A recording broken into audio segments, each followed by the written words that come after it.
diamond pearls sprinkled on the yellow areas. And then we also have chili that have been sprinkled on the top of the mushroom. And then we have morganite that you will use for the fairy. As much as you would like to use, in this case we use all of the ones that are included in this painting for the size, but you have the option to choose lesser if you want less sparkle. So these are the morganite that you use to either fill in or sprinkle on the pink fairy.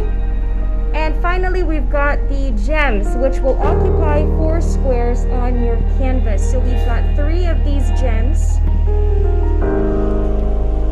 Right over here, here, and another one over here, which is a bigger gem. And that one occupies about 9 squares. So we've got these bigger gems that you have the option to use or not use, depending on how you want your diamond painting to have the enhancement.